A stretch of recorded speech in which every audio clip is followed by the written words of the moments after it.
प्रिय छात्रों, स्वागत है आपका सियाराम अर्जुन कोचिंग क्लासेस में। जी हाँ, आज हम आपके लिए लेकर आ गए हैं फिर से एक नया वीडियो, जिसमें हम आपको सिखाएंगे क्या गणित से ही जुड़ा एक नया टॉपिक। जी हाँ, तो ध्यान से देखना ये वीडियो और पूरा वीडियो देखना। हम आपको भरोसा दिलाते हैं कि आप यहाँ से जो भी सीखेंगे वो आपके भविष्य में, आपकी आने वाली परीक्षा में जरूर काम आएगा। और ऐसा वैसा नहीं, ऐसा काम आएगा कि आप भी हमारे चैनल को याद करेंगे। तो जिन लोगों ने अभी तक हमारे चैनल को सब्सक्राइब नहीं किया है वो लोग सब्सक्राइब जरूर कर लें, ठीक है।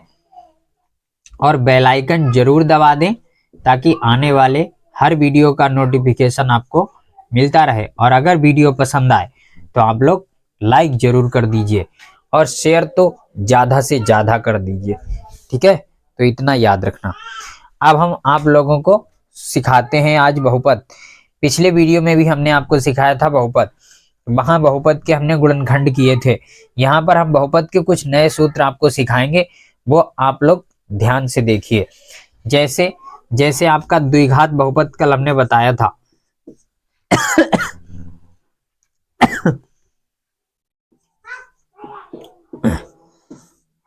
द्विघात बहुपद, इसे समीकरण भी कहा जाता है। तो ये याद रखना इतना कि द्विघात बहुपद मान लीजिए आपका है ax स्क्वायर प्लस का bx और प्लस का c बराबर 0। तो यहाँ पर आपका चर कौन है? चर आपका x है केवल। और a b c ये तीनों क्या है? ये तीनों कॉफिशिएंट है, यानी यहाँ पर गुणांक है इनके। एक एक्स स्क्वायर का गुणांक है, एक x का गुणांक है, एक केवल अचर पद है, ठीक। तो ए बी सी यहाँ पर अचर पद का काम कर रहे हैं और यक्स आपका चर पद का काम कर रहा है, ठीक है। ए बी सी की जगह पे कोई अंक भी हो सकते हैं, लेकिन हमें यहाँ पर आज क्या बताने हैं? आपको फॉर्मूले बताने हैं। तो फॉर्मूले के लिए A B C he best रहेगा। गिनतियों के लिए हम सवाल लगाएंगे तब वहां पर गिनतियां आएंगी। तो जो सबसे पहला सूत्र होता है वो सूत्र होता है आपका कि जब ये द्विघात बहुपद है तो इसके मूल भी कितने होंगे? इसके मूल कितने होंगे? मूल 2 होते हैं, क्योंकि ये क्या है? एक द्विघात बहुपद है, द्विघात। इसीलिए इसके मूल कितने होंगे? 2 होंगे। 2 होंगे तो कौन कौन से? मान लिया हमने एक अल्फा होगा और एक बीटा। इसका नाम होता है क्या? अल्फा। और इसका नाम होता है क्या? बीटा, ठीक है। यहां पर याद रखना, ये अल्फा है और ये बीटा है। इतनी बात आप लोग याद रखना। इसका नाम होता है, गणित में कुछ ऐसे चिन्ह है जिनका कुछ अलग तरीके से नाम रख दिया जाता है। आगे आपको बहुत से मिलेंगे, थीटा पढ़ने को मिलेगा, गामा, डेल्टा, इस तरह से कई नाम मिलेंगे। तो यहाँ पर अभी हमको ये 2 सीखने हैं केवल द्विघात बहुपद के लिए, एक अल्फा और एक बीटा। तो इतना याद रखना। उसके बाद अब हम लोग क्या करते हैं? पहला सूत्र हमारा होता है क्या?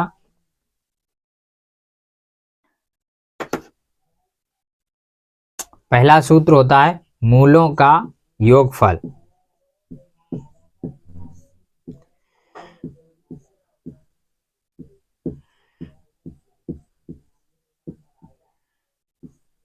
मूलों का योगफल। तो मूलों का योगफल, इसका क्या सूत्र होता है? इसका सूत्र होता है माइनस यक्स का गुणांक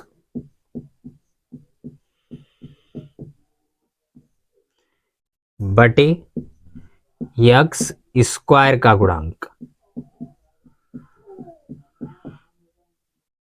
यानी आप कह सकते हो कि coefficient of x upon coefficient of x square, ठीक है। तो यहां पर आप, ये एक सूत्र होता है। अब इन्होंने लिखा मूलों का योगफल। तो मूल हमारे क्या है? मूल है अल्फा बीटा। और योगफल का मतलब क्या होता है? योगफल का मतलब होता है जोड़, उन संख्याओं का योग यानी सम। तो अल्फा और बीटा का जब आप जोड़ करोगे तो क्या बन जाएगा? Alpha plus beta. और अल्फा प्लस बीटा बराबर क्या आ जाएगा? अल्फा प्लस बीटा बराबर आ जाएगा माइनस एक्स का गुणांक। अब यहां पर ये आपका द्विघात समीकरण है। ये इस द्विघात समीकरण में एक्स का गुणांक कितना है? तो देखिए ध्यान से, x का गुणांक है जो x के पास लिखा है, एक्स स्क्वायर वाला नहीं देखना है, केवल x वाला।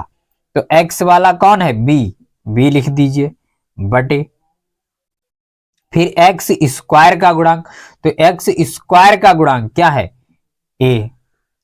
तो ये हमारा एक सूत्र बन गया कि अल्फा प्लस बीटा बराबर माइनस का b बटे a। ठीक है, इसे इस तरह से भी समझ सकते हैं। अगर आपका सीरियल से लिखा है बिल्कुल द्विघात समीकरण, तो दूसरे पद का गुणांक बटे पहले पद का गुणांक, या आप यहां से, ये चीज सबसे बेस्ट है, इसे याद रखो कि x का गुणांक बटे x स्क्वायर का गुणांक। तो ये हो गए आपके क्या फॉर्मूले। ठीक, जिसमें अब हम आपको इसी का दूसरा सूत्र बताएंगे, क्या कि ये नोट कर लेना आप लोग।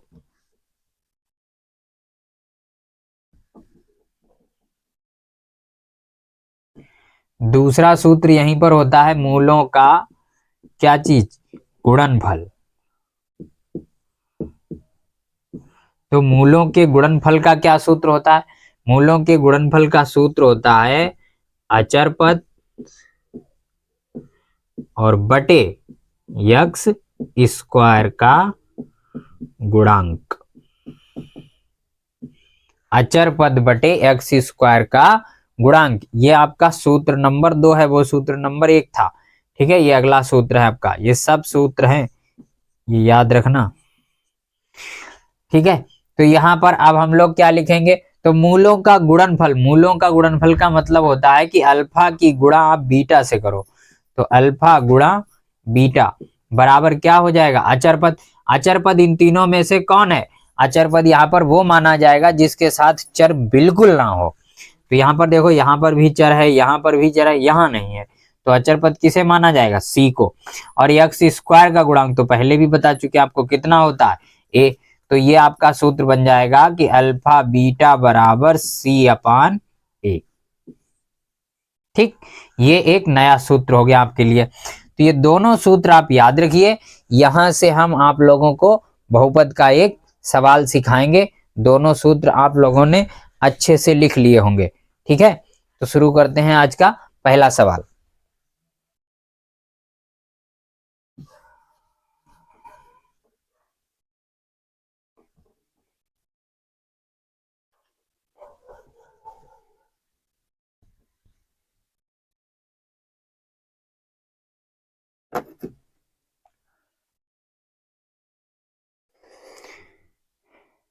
पहला सवाल है, मान लीजिए आपका क्वेश्चन नंबर 1 कि एक्स स्क्वायर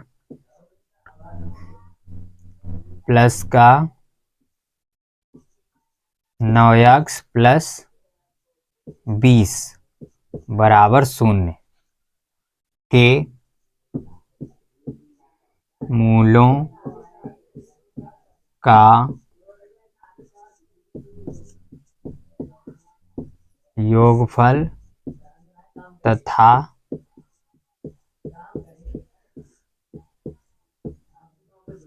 गुणनफल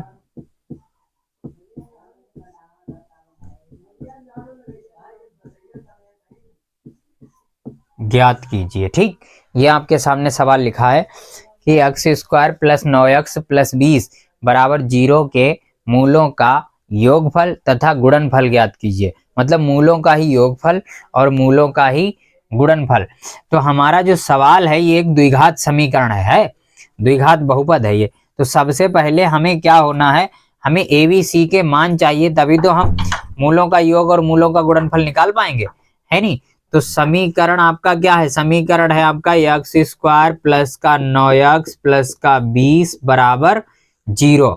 सबसे पहले हम लोग क्या लिखेंगे, सबसे पहले लिखेंगे की तुलना, की तुलना। ठीक है, ये हल है आपका, यहां से की तुलना किससे करने पर, जो हमने मेन द्विघात समीकरण लिखा था ए एक्स स्क्वायर प्लस का बी एक्स प्लस का सी बराबर 0 से करने पर।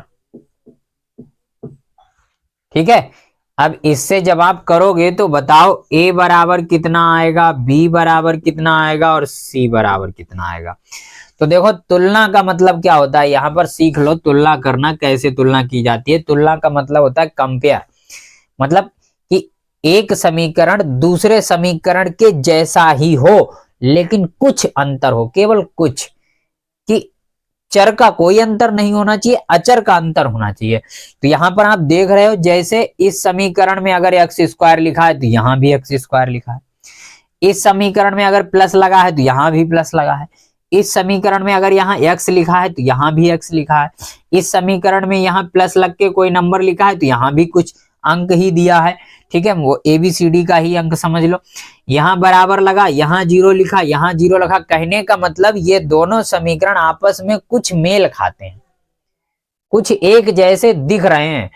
तो यही होता है तुलना करना, कि जहां पर अब जैसे लिखा कि b बराबर किसके होगा, 9 के, यहां से आप बहुत दूर से बता सकते हो b 9 होगा, क्योंकि इनका x का गुणांक कितना 9 और इनका x का गुणांक b, तो गुणांक गुणांक के बराबर होता है, तो b बराबर हो गया 9।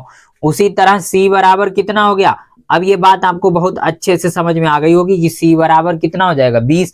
भैया इनका अचर पद था क्या c, और जो सवाल है उसका अचर पद क्या था, उसका अचर पद था 20, क्योंकि 20 के पास देखो ना तो x है, कोई चर नहीं है, तो यही अचर है। तो c बराबर हो गया 20। अब बात रह गई किसकी, a की, तो a क्या है, तो a हमारा क्या है, यहां पर a क्या है, एक्स स्क्वायर का गुणांक, coefficient of x square is a, और यहां एक्स स्क्वायर का गुणांक आप कहोगे सर कुछ है ही नहीं, तो नहीं है तो आप बन लगा लो, जब कुछ नहीं होता है तो गुणा में हमेशा बन होता है। जैसे जैसे आपसे कहा जाए 7 इसकी गुणा में कुछ है तो आप तुरंत कह दो कि हाँ है, क्या है, 1 है। भाई 7 1 कम 7 ही तो रहेगा, बदल थोड़ी जाएगा। ठीक, तो यही यहां पर, तो 1, तो a बराबर आ गया आपका 1। अब आपको a भी पता है, b भी पता है, c भी पता है, तीनों मान आपको ज्ञात हो चुके हैं। तो आप सबसे पहले निकालो क्या, मूलों का योगफल।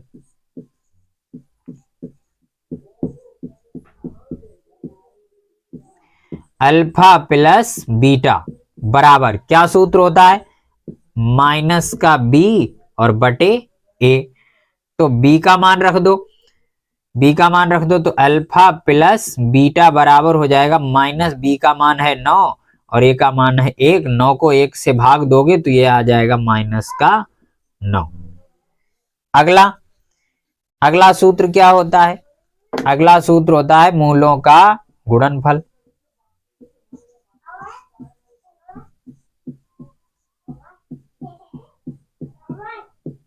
तो मूलों के गुणनफल का क्या सूत्र होता है, अल्फा बीटा। अल्फा बीटा बराबर क्या होता है, c अपान ए। तो अल्फा हो गया, बीटा हो गया, c का मान रख दो, c का मान कितना है 20, और a का मान रख दो, a का मान कितना है 1। देखो c की जगह c बराबर है 20, इस बराबर का मतलब ही होता है कि c की जगह पे आप 20 रख सकते हो और 20 की जगह पे c रख सकते हो। ठीक, तो बराबर का मतलब ही कि c बराबर है किसके, 20 के, मतलब c और 20 दोनों बराबर। ठीक, तो ये याद रखना। तो अब 20 को जब 1 से भाग दोगे तो आंसर आपका कितना आ जाएगा, 20 ही आ जाएगा। तो यहाँ पर यही पूछा गया था कि इस समीकरण के मूलों का योगफल तथा गुणनफल ज्ञात कीजिए। तो मूलों का योगफल आया -9 और मूलों का गुणनफल आया कितना, 20। ठीक, यहां तक ये बात आपको समझ में आ गई होगी। पूरा वीडियो अगर आप लोगों ने पूरा देखा है, आप देखिए इसको, तो आपको समझ में जरूर आएगा, इस बात की हम गारंटी लेते हैं कि पूरा पूरा वीडियो आपको समझ में आएगा। ठीक है, तो ये बात आज आपको समझ में आ गई होगी कि मूलों का योगफल कैसे निकालते हैं और मूलों का गुणनफल कैसे निकालते हैं। ठीक, तो मिलते हैं अगले वीडियो में फिर एक नए टॉपिक के साथ, जिससे कि आपको हम सिखाएंगे कुछ नया, और हो सकता है आगे हम आपको त्रिकोणमिति पढ़ाएं, क्योंकि हाई स्कूल में क्या है, ज्यादातर त्रिकोणमिति से बच्चे डरते हैं, त्रिकोणमिति को बहुत कठिन समझते हैं, त्रिकोणमिति के सूत्र नहीं याद होते हैं, उन्हें परेशानियां होती हैं, तो वो भी हम आपको समझाएंगे, या आप लोग जो कमेंट करोगे हम वो चीज आपको समझाएंगे। तो पूरा वीडियो आप लोगों ने देखा, इसके लिए बहुत बहुत धन्यवाद। जुड़े रहिए हमारे चैनल से, हमारे चैनल को सब्सक्राइब करिए, बेल आइकन दबाइए, शेयर करिए, वीडियो अगर पसंद आए तो लाइक जरूर कीजिए और शेयर ज्यादा से ज्यादा कर दीजिए, ताकि जो भी हाई स्कूल के बच्चे हैं या जो भी गणित को बहुत आसानी से सीखना चाहते हैं वो लोग हमारे चैनल से जुड़ जाएं, हमारे चैनल को सब्सक्राइब कर लें। ठीक है, तो खुश रहिए, हमेशा मुस्कुराते रहिए। गणित कोई कठिन विषय नहीं है, इसे बहुत आसानी से समझना है और बहुत आसानी से समझा देंगे हम आपको, इससे बिल्कुल घबराना नहीं है। ठीक है, तो मिलते हैं अगले वीडियो में। पूरा वीडियो देखने के लिए आप लोगों का बहुत बहुत धन्यवाद।